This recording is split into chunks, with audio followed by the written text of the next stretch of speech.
So hello, my name is Kathryn Szoka. I'm a photographer, primarily of communities in transition. Over the course of my photographic career, I often concentrate on subjects that are overlooked and undervalued or underappreciated, let's say, by the general audience. So starting early in the mid-'80s, I documented the vanishing landscapes of the East End, which was a way of basically acknowledging the farming heritage that the East End had been engaged in for over a century. And I called the series Vanishing Landscapes, and it did concentrate primarily on the farms, the barns, and the worked agricultural landscape of the East End. In terms of my landscape work, after a while, I became aware that all of the landscape that was being developed was actually already zoned to be developed in a different way, to become suburban housing developments. And so in a way my art led to my activism, because at that point I became a very ardent activist for the environment. Moving away from, still staying with the landscape motif, over time I've tried many different ways to show my, to find a visually compelling way to express my concern about now not only just the environment changing, but also the changes that were happening in the broader culture sociologically, in terms of the vast differences of wealth in the East End where we live. And through those concerns, which I was very much involved with from a political point of view, I wanted to find an aesthetic way to kind of bring that point home. I have done a lot of before and after essays showing what the landscape looked like, let's say in the mid to late '80s, and what it looks like today, which helps to really draw that point home. But it was really my Witness series, basically photographing the wrapped shrubbery out here, which became like the perfect metaphor for what was happening in our culture in terms of the overdevelopment, in terms of the economic disparities, in terms of the immigration issues. So that became a pivot point for me. Moving away from my landscapes, I've also done portrait studies. In terms of overlooked communities, I have been documenting my away from this area, my mother's hometown in eastern Pennsylvania, the coal mining region, with a series called Black and Green, which is really a coal town struggling to hold on in the face of many changes and many challenges. Locally here on the East End, over about a decade plus, maybe 12 years ago, I spent several years documenting the African American community in Bridgehampton in a series called Life Along the Turnpike, in a way to give a visual dignity to the people who came to the area, their ancestors who came to the area to actually work in the farming fields, and who settled here and now have a very vibrant community in Bridgehampton, a community that was often overlooked and actually driven by. What I'd like to also say to kind of put a button on that last segment, though, is that I documented the last year of my father's life pictorially, and in a series called Crooked Knee. And the reason why I bring that up is because that's yet another overlooked aspect of our culture, where elderly people are, and that time of death, that last year or two, many people don't want to see. So that it was important for me to bring that out. So I just wanted to bring that up in terms of a broader view of the work. What inspires me to create? Photography has always been an obsession with me. It's just been something that I have always been drawn to, the camera, as a way of kind of like making sense of the world. Even before I was doing professional photography work, it was my medium for communicating, and to a large extent. And so what inspires me to use the camera is, I think, something ineffable within me that I think all artists feel, that just has this, it's like that little mustard seed, but it has to burst forward and out into the world in order for me as a person to be able to make sense of who I am and what the world is like around me. So that's from within, but from without, what inspires me to create in terms of my landscape work, I would say, is just the exquisite beauty of the light. We're really blessed and graced to live in an area which has not only beautiful landscape but also wonderful light. I'm sure all the artists have talked to you about the reflected light from the water as a special, and the vapor in the atmosphere adds a special quality to the light. And I'd also like to say at this point, in terms of my own, I get educated every time I pick up the camera, and every time I show my work, and every time somebody talks to me about my work, and every time I encounter someone who has lived in this land. And it took me a long time, and it's only been within the last decade that I have grown to appreciate the fact that I really live on indigenous land. I live on land that has been cared for thousands of years by the Shinnecock and the Montaukett nations. And I am just, such a recent arrival. And the reason I was able to capture with my camera a lot of the landscape, which I did in the 80s and the 90s, is because they were such good stewards of this land. And I think I just have to have a land acknowledgement of any time I talk about my work as a landscape photographer.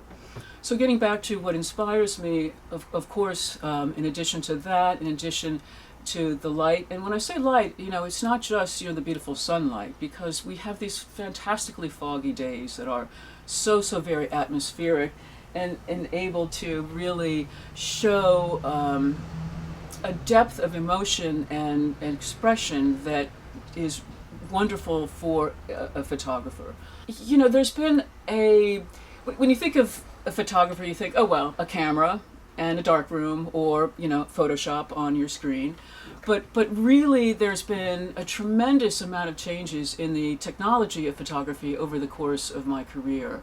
When I first started, I had no concept or no knowledge that within 2 decades, instead of working, with 35 millimeter film, I would be doing, and in a dark room with a red light, I would be doing work in bright sunlight on an IMAX screen. So, I would like to say that my work has many threads, and one thread, especially with the Vanishing landscapes, has been to, at least initially, to use the more traditional color darkroom techniques, just a C41 process. But I also, in an effort to make the images go a step beyond photography, I early on became really captivated by the Polaroid transfer technique, which allows you to create a photographic image that actually looks like a watercolor. And I just am bringing 2 examples here to show you. One series I did on farm tools and old rusty objects, which I still love very much. And here's another one. And this is a series that I did of people in rural Maine. Again, another community that's not well documented. So the Polaroid transfer technology and technique was really something I threw myself wholeheartedly into, so much so that Polaroid contacted me, and I worked together with them for several years on helping to promote the use of the Polaroid transfers. In addition, so that was probably, I would say, in the 90s, and then the digital world just exploded. I was kind of a latecomer in a way. I mean, I was using digital technology from early on, but I did feel that the quality of the prints that it produced was very poor in comparison to what you could still get with the traditional techniques. And so I often worked with, I often worked with a 35 millimeter camera, but I also, when I was working with the Bridgehampton project, which was in the late 2008, 2010, I used a 2.25 camera. I used a Bronica, which is like a Hasselblad film camera, to create the portraits. And so this is an example of some of the work that came out of that project. This is Marion Darden, who lives on the Turnpike. This is Jaden at the Child Care Center.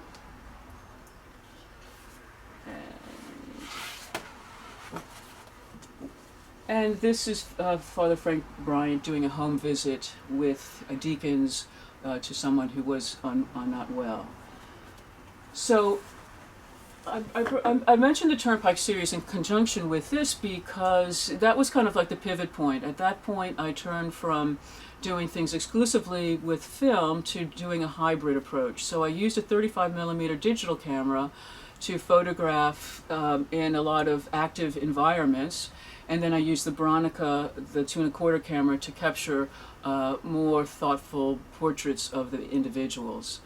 And since then the technology has obviously evolved tremendously. And while I still shoot 2¼ I am primarily shooting digitally, and I do use a lot of post-processing software to try to again take the image beyond the traditional photograph to something that is, if not like a watercolor, a little more artistic, or just outside the realm of how somebody would naturally look at it. So this is one example of of using digital technology, but with additional post-processing tools to allow the photograph to sort of spring forward from what it would look like if it was a straight color photograph to create a mood which conveys, I think, effectively the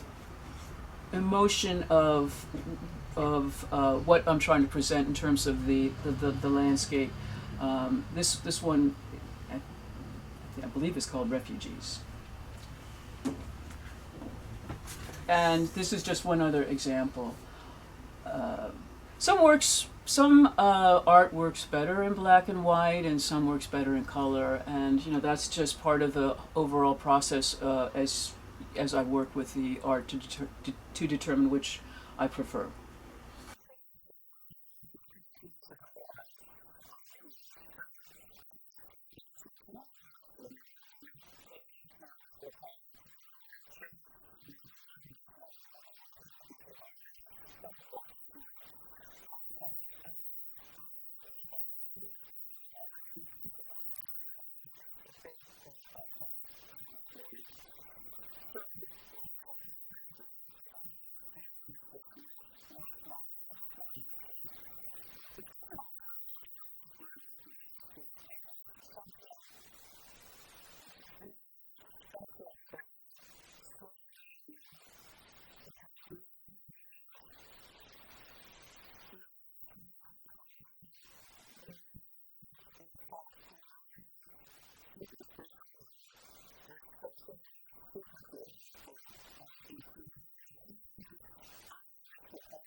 community is critically important to me, and I and every year I have become more and more aware of the importance of that. I moved to Sag Harbor in the early 90s. I had been living over in the North Sea area, and again immediately fell in love with Sag Harbor. I mean, Sag Harbor at that point was very much the village it was at the end of the Depression almost. I mean, it was the Unhampton. It's maybe hard for people to actually remember that that's what it was called up until about 10 years ago, but it was the antithesis to the glitz and the glamour that is what's portrayed as the Hamptons. And I will say emphatically that I do not like to call the area that I live in the Hamptons. I live on the east end of Long Island. The Hamptons is again a fictive location that was developed by the real estate industry, and to my senses, it's done a lot of. It hasn't been to the benefit of the area to a large extent, but that's a discussion for another day, perhaps. But Sag Harbor was, to me, the town where, people, many artists lived here, many writers lived here. We're sitting in Canio's Books right now, which I'm a co-owner of, and is been involved as sort of like a community gathering spot for artists, writers, and others since 1980. So it's quite an accomplishment that the store has been here that long. My partner Marianne Cowdrell and myself have been owners since 1999. So that's a big chunk of time. And between my artwork, between being here at the store, and between my activism work, they've all connected together to inform me, to educate me about how important community really is. And one essay that I didn't mention that Marianne and I were involved with earlier on, or actually two, we photographed a lot of the older people who live in Sag Harbor. This is going back to the 90s, and we had a column in the Southampton Press where she would write about the individual and I would photograph them. Again, people that, overlooked by the broader glamour of the area, but who were the salt and pepper well, the community is extremely important to me, and it's something that I've really grown to appreciate. I could say as a younger person, it maybe wasn't something I was as aware of. But since moving to Sag Harbor in the early 90s, I discovered how important it was to have a community of artists, of writers, of athletes, of carpenters, of people that just were able to very naturally interact with each other. And that has a lot to do with the built environment of Sag Harbor, how everything, as one writer put it, all the roads lead in a web-like fashion down to the center, down to Long Wharf. And it's easy for you to see a friend and every day of the week if you just go to buy a grocery or, to get a coffee. And so living in Sag Harbor raised my awareness of how important community was. Being here in the bookstore at Canio's Books, where we're recording, has been another incredibly valuable education about community. Both my art and my involvement here led or fostered my community activism, which is another prong of who I am, and all of them are sort of threaded together in a way that each nurtures the other. And so, community is critically important. And I think art is, some people say, well, is it activism? Is it art? What is the how do you balance them out? And having a great deal of involvement in activism, and in art, I can see that art really allows people to transform their vision of the world without feeling in any way threatened by it. It opens up. I think that, art increases our imagination, the ability to view art, to contemplate art, and it allows us to get out of like an either or this or that kind of a point of view. And that's, I think, the value that artists really bring to the world, especially today when there seems to be so much noise and so much contention. Art gives us an opportunity to kind of slow down, to reflect on at our own speed, what maybe an image, a photograph, a painting, a sculpture is trying to convey. And in that act, it's an active engagement that the viewer has with artwork. It's not passive like watching TV or maybe just reading something on the internet. It's you actively perceive something, and it offers an opportunity for some transformation of thought. And so I think that that's an important aspect that art provides to community, and everything kind of feeds together in a healthy and productive way. It's interesting to contemplate the idea of what is, sort of success for artwork. In a way, I feel like success in art, shouldn't be even considered in the same breath. I mean, I think artists work because there's a compulsion to work. They can't stop it. However, of course, we all are human, and we'd like to be able to have the work acknowledged by others in some fashion. So for me, I feel that my work is successful if I've communicated and transformed, if I've communicated something and transformed the person in some way. Early on, when I did a lot of the landscape work, people would often come up and say, I've driven by that barn every day on my way to work, but I never really saw it. And so I was gratified to hear them acknowledge that the photograph allowed them to see something in a new way, it maybe more deeply than they had themselves in their own day-to-day activities of life. So I think that for me, success is having the work be seen by other people, and then having those people be affected and transformed in some meaningful way.